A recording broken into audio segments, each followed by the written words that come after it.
Morning, how are you?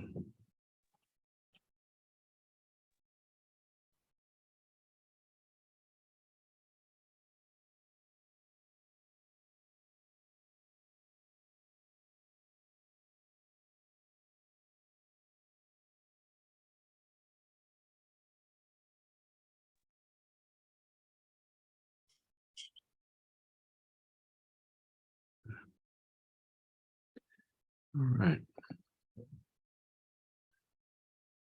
Just give it a moment or two.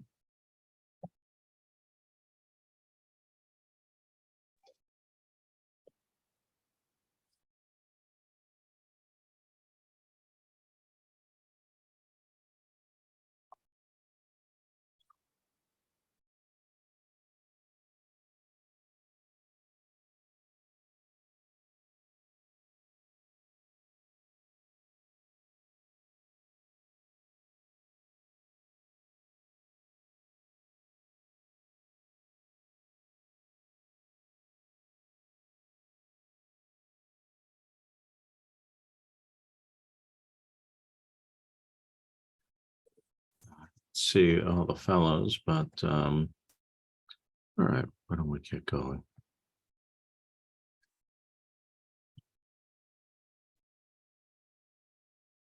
Okay, this is a 17-year-old who had a pacemaker implanted, and the patient is complaining of pounding in their chest and neck. And the question I'm asking you is why, and how might you treat this? So why don't we go to Maya?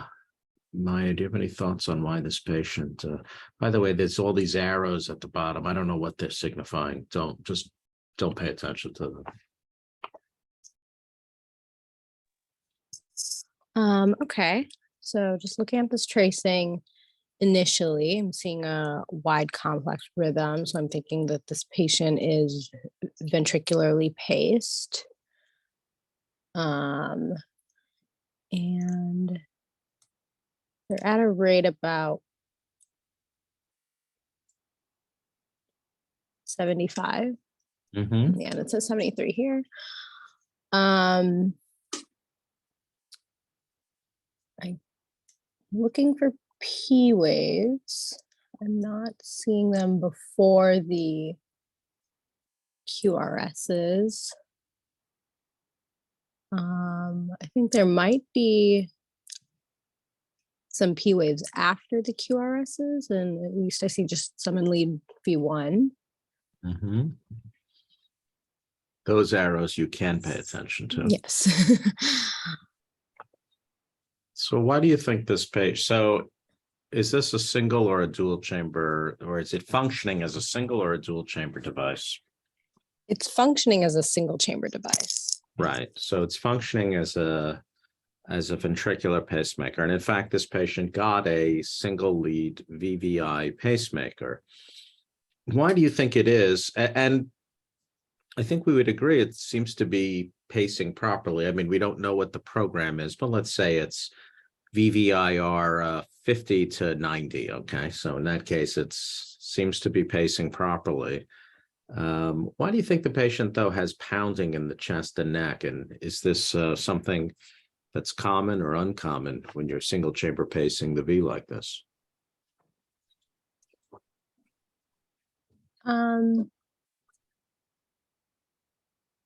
I guess it could happen if you're just pacing the V, if you're not having AV synchrony. This patient could have, I forgot what that's called, but when you don't have AV synchrony, and so then if the A's are contracting desynchronously from the V's instead of, the blood can be kind of backflowing, I guess, if it's not synchronized with the ventricular beats. Right. So just again, we see here that there are actually retrograde P waves that can be seen superimposed on the T waves. And yeah, what this is sometimes in the adult world referred to as pacemaker syndrome, where patients have a feeling of a very full neck and chest, basically because they're having essentially like canon A waves with retrograde P waves. And so this is one of the most important reasons why we do not place VVI pacemakers in people who are used to having AV synchrony. Now, occasionally, we might put such a device in somebody who is not expected to pace very often. So, for example, routinely, right, when we put defibrillators in patients for primary or secondary prevention, but they have conduction, we'll usually put a single lead because we expect that we'll usually program the pacemaker like VVI at 30 or 35 on the expectation that they will basically never be paced. It's not, even though defibrillators have the ability to pace, we're not using it for that purpose. But if you're putting a pacemaker in somebody who is used to having AV synchrony, and then you give them asynchronous V pacing, they will actually be very uncomfortable. Now, this is important, which is that, routinely, right, we will put VVI pacemakers in small infants who have heart block, and we don't seem to have any problem at all. So it's interesting that little children, and then even as they get older, are perfectly tolerant of having just single chamber pacing. Just the other day, not the other day, about 9 months ago, Josie and I took a patient to the cath lab who had a VVI pacemaker since he was a baby. He's now a teenager. And the question was whether or not at time of his ERI, which he had reached, should I upgrade him to a dual chamber pacemaker in order that he have AV synchrony? He has good heart function. And we've spoken a number of times in this meeting that AV synchrony will usually enhance cardiac output by about 10 to 15% in people who are well, but in people who have bad function or have a lot of AV valve regurg, it could be as high as 25%. And so in his case, though, he had good function. And so the first thing I did was I took a venogram and saw that actually, despite the fact that he had a transvenous pacemaker placed when he was a young infant, he actually had, or not young infant, actually, I think he'd been 3 or 4 when he had the upgrade to a transvenous. He had an open vein, but I elected at age 16 to leave it as a VVI device because he was asymptomatic. And I just thought that since he's somebody who needs lifelong pacing, it would be better to, shall we say, not start the clock on his venous system any earlier than we needed to. And so I just changed the generator with the thought that when he's in his 20s, we could decide whether or not at the next generator change to upgrade him or not. But it is noteworthy that patients who have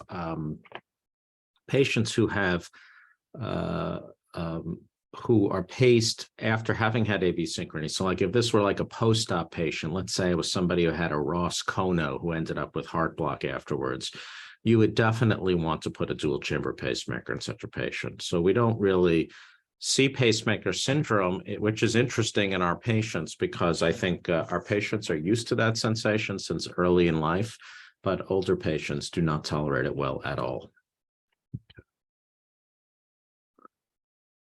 Right, this is a Zio patch recording from a patient who has tetralogy of Fallot and is 40 years old. So the question is, what is this diagnosis? And is this a common finding, you think, and should it be treated? Why don't we see, Tulsi, what do you think we're looking at here? Good morning. All right, so for the first, well, so if we look at the kind of context at the bottom, you see that there's like an area of tachycardia in the middle, kind of surrounded by what I think is their normal heart rate. And then if you go to the rhythm strip on the top. Let me just interrupt you. When you say normal heart rate, you mean sinus rhythm. So if you, sorry, yeah. okay, just EP is all about nomenclature, so we say things right. Okay, so you're saying there's a run of tachycardia surrounded by what looks like sinus rhythm. So you're absolutely right. So why don't you just keep going? I'm sorry to have interrupted. No worries, I appreciate it. So the first beat is what I think is sinus rhythm, the second, third, fourth, fifth, and then sixth. And then we see Um, actually, yeah, I guess. So the sinus. Okay, let's see. The sinus rhythm is at about. Let me calculate here. So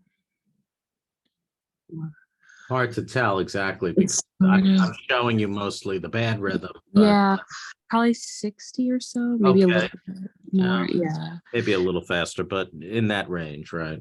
sure. And then the tachycardia is about.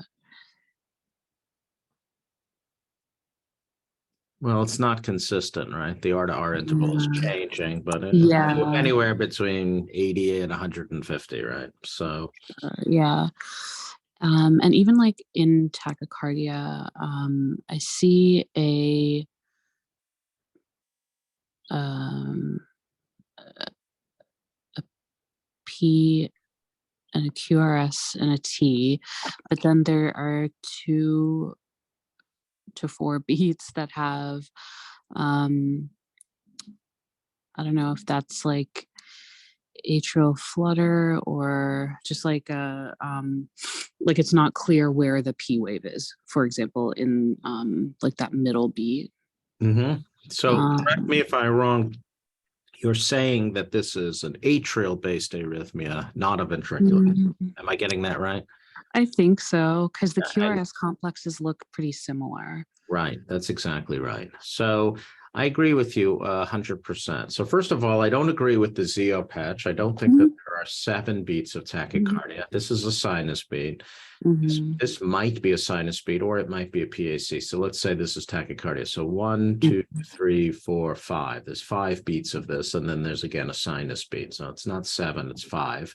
mhm, But because the sinus beat is close to these 2 sinus beats are close to this little run, mhm, it's interpreted by the AI of the computer as mhm.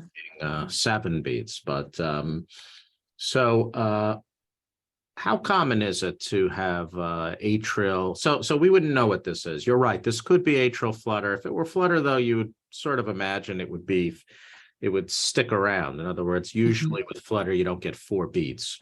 So I Mm. think it's some kind of ectopic atrial rhythm of some sort, or some atrial ectopy. So how often do tetralogy patients develop atrial arrhythmias following tetralogy repair? Is that a meaningful concern, or is it fairly uncommon? With tetralogy of Fallot repair, I'm used to seeing ventricular arrhythmias, just because, say, like when um, the VSD is repaired, you're below the level of, or at or below the level of the AV node. So um, I'm not really sure. Okay, Uh, so and I'm sure it's not outside the realm of possibility to have right. atrial. Right. Well, of course, nothing's out of the realm of possibility. But yeah, no, I mean, I think you're right. We traditionally we worry about ventricular arrhythmias in tetralogy patients. It's a very significant concern, very important source of morbidity and mortality in tetralogy. And there's a huge amount of literature on ways to predict possibility of having a life-threatening ventricular arrhythmia. So you are Mhm. right that that is definitely our most important concern. But the actual truth is that atrial arrhythmias are in fact more common in tetralogy than ventricular arrhythmias. And I imagine it's related to the fact that they have had to have an atriotomy. Oftentimes, right?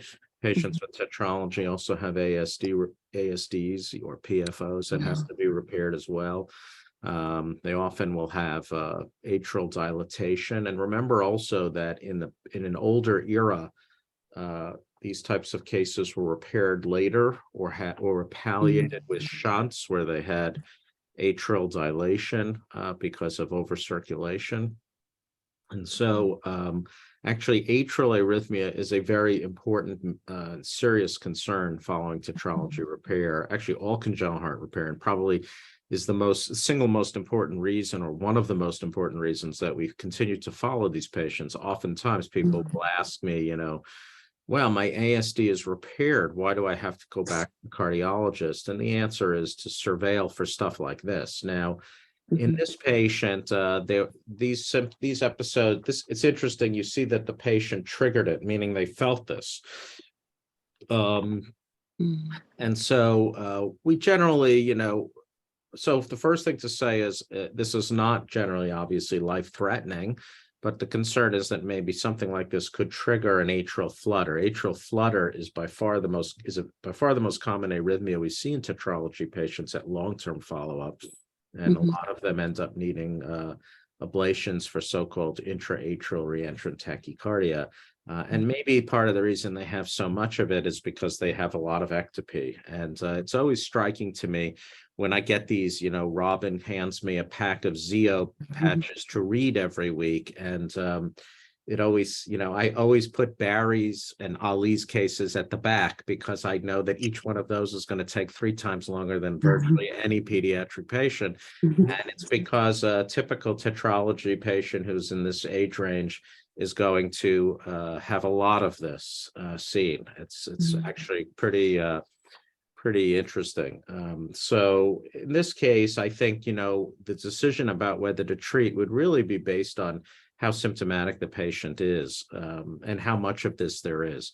Oftentimes if you press the button enough times, eventually you're gonna, and you have some baseline degree of arrhythmia, you're going to include the arrhythmia in the triggers. But if this patient had 27 triggers and 26 of them had no arrhythmia and only one of them had an arrhythmia, I would view that patient differently than if they recorded, 6 episodes of small runs of atrial tachycardia. And if they had these little runs and they were bothering the patient, then we would probably consider treating a patient like that medically.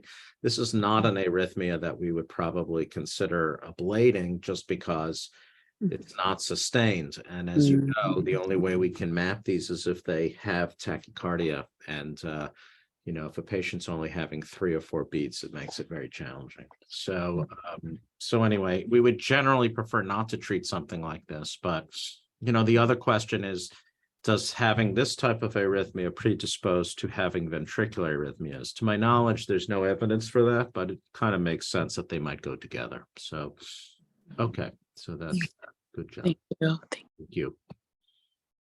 All right.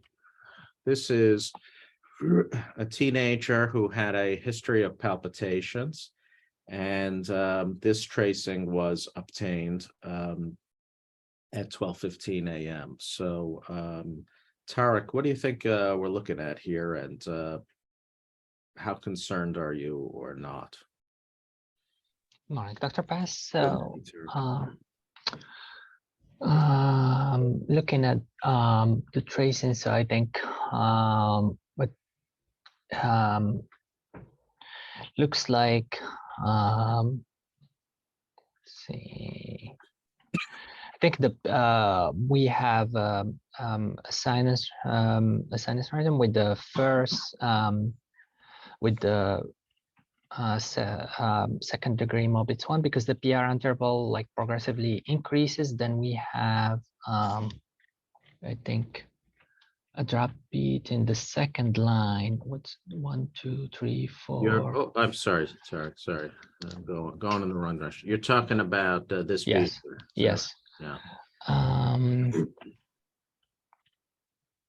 Yeah, I agree. There's a drop beat there. The thing that and there definitely appears after that beat to be what might be something that looks a little bit like Mobitz 1. I don't know. This PR actually looks longer than this PR. So, but the thing is, we're not really seeing PR prolongation prior to this P wave that's not conducted, right? Okay. So I think the bottom line is, as a general rule, it's nearly impossible to definitively say where the level of block is for that P wave. But I think what I would say is, as a general rule, I don't get too worked up over a single P wave that's not conducted. So I would probably just call this second degree block probably or possibly Mobitz 1, but Okay. don't really know for sure. The Okay. fact that there's a lot of first-degree block around it, the fact that the sinus rate is very slow, so there may just be some junctional excel, and so it's hard to exactly Mhm. say, but I think the bottom line is this is not a particularly worrisome finding if it's occurring when a patient is asleep at 12 in the morning. What's a little strange about this particular one is I think the patient actually did press the button on this, so I don't know exactly, but it might have just been that he rolled over on his device and Oh. inadvertently pressed it. So, all right, good job, thank you. Thank you. All right, so this is a tracing that was faxed to a cardiologist who then faxed it to me, and so this is a 6-year-old complaining of palpitations. So I'm going to ask Dr. Barris if you have any thoughts on this unusual tracing. All right, let's take a look here. I apologize that the lines are so crappy, the baseline, you can't actually tell the rate. Let's assume for the sake of discussion that the ventricular rate's about 85 or 90. Okay, 85 or 90. So I'm starting with lead 2 on the top there. And I'm just trying to see if there's a P wave before the first 2 QRS beats, and I don't see them. And then I see an early beat with, looks like a little bit of a different QRS complex. And then in that 4th beat, I can see a very large P wave. And then again, another beat with no P wave, no P wave, no P wave, and then large P wave. Let's see. So I'm thinking about whether there's whether these are junctional escape beats, and that the P rate is slow. Just thinking about other possibilities also. Well, the P wave rate is, how does it compare to the ventricular rate, right? I mean, here's a P wave, Yeah, and here's a P wave somewhere in here, right? So it's almost as fast as I agree. I think the ventricular rate is a little faster, but it's not. I wouldn't characterize this atrial rate as slow, right? So it's really more that the ventricle is going fast, more than that the atrium is going slow, I would say, in this case. yeah.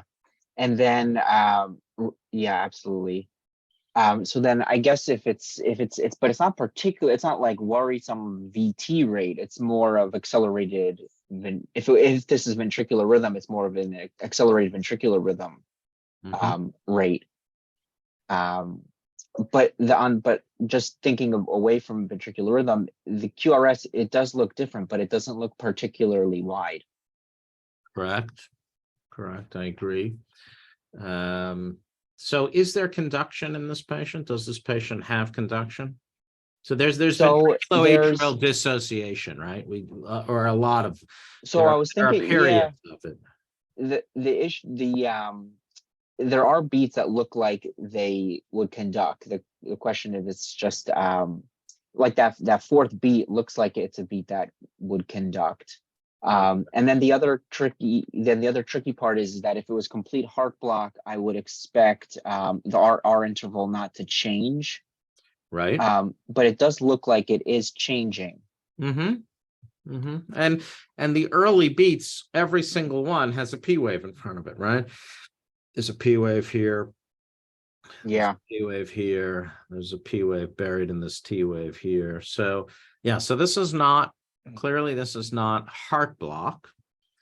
And I agree with your analysis, David. So we have some kind of accelerated ventricular rhythm with occasional sinus capture beats, right? We would call these sinus capture beats. So presumably this P wave fell just early enough that it conducted before the ventricular rhythm was going to take over. The question then is this some kind of accelerated ventricular rhythm, or is it an accelerated junctional rhythm? And I'm not 1,000% sure. I do take pause that the QRSs that are conducted, as you said, have a different morphology, right, than the other beats. However, it could be that what we're seeing is aberration in the AV node because the beats, the P waves, those Ps are very early. That's challenging to know. So if this patient came into your office and had this rhythm, patient looks fine, completely fine, has good cardiac output, is well perfused, has a normal blood pressure, otherwise feels fine, just complaining of intermittent palpitations. What kind of evaluation would you be performing? You're in your office, and what would you do? So we would do an echo just to make sure that the function was good. And why are you concerned about the function? Would want to make sure that there's no myocarditis or something underlying. Also, if the patient had it had periods of more of an accelerated arrhythmia for an extended period of time, perhaps that would lead to dysfunction as well. Yep, absolutely. This could be some kind of you could develop a tachycardia-induced cardiomyopathy, not at this rate, but just as you said, we're looking at only one point in time. It's possible that at other times of the day, the patient's heart rate is faster than this. Okay. Any other workup you might consider doing? So, I mean, I'm thinking about, whether or not there's labs that I would do, like TSH or just thinking about whether hypothyroidism could cause something like this, or it's not heart blocks. I don't think Lyme would be helpful in this scenario. Yeah, I mean, I agree with you. I would probably send a thyroid panel. I mean, traditionally, hyperthyroidism typically causes sinus tachycardia, not junctional or ventricular rhythm, and hypothyroidism typically causes heart block. I always remember I have a patient who has I used to have a patient has hypoplastic left heart syndrome and she has hypothyroidism, and she was a teenager, and she came into the office and she had second-degree Mobitz 1 heart block, which she never previously had. And I asked the mother and the child, "Are you taking your Synthroid?" And the mother proudly explained to me that her 14-year-old daughter was taking responsibility and was giving herself her medication. And the daughter told me straight to my face that she was taking the medication every day. And then I got a phone call from the car on the way home telling me that actually she had not been taking it.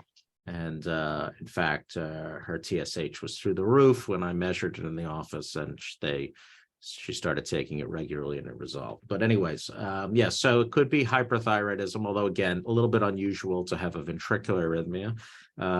I probably would send some kind of inflammatory markers, right, like a SED rate or a CRP, just to see if there's any inflammation in the heart.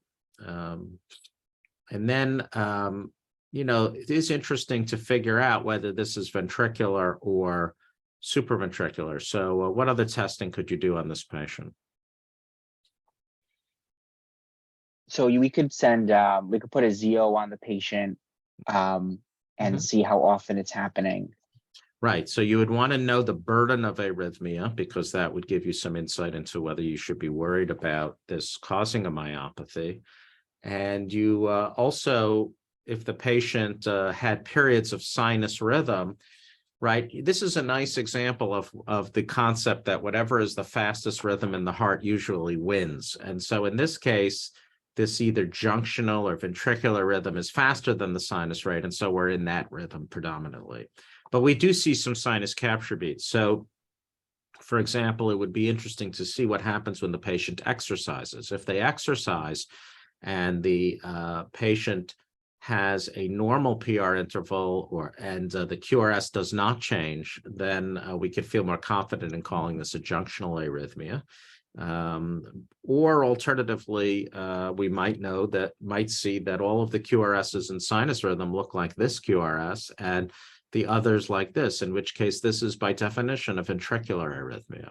So I think it would be helpful diagnostically, not only in telling us what the burden of arrhythmia is in the patient and how worried we ought to be about it, but also diagnostically whether or not this is junctional or ventricular. I have a suspicion this is junctional, and that the reason the QRS is different is because of aberration, but I'm just surmising that. I don't really know if that's the case. We would need to, I would want to see a lot more strips of this patient than this.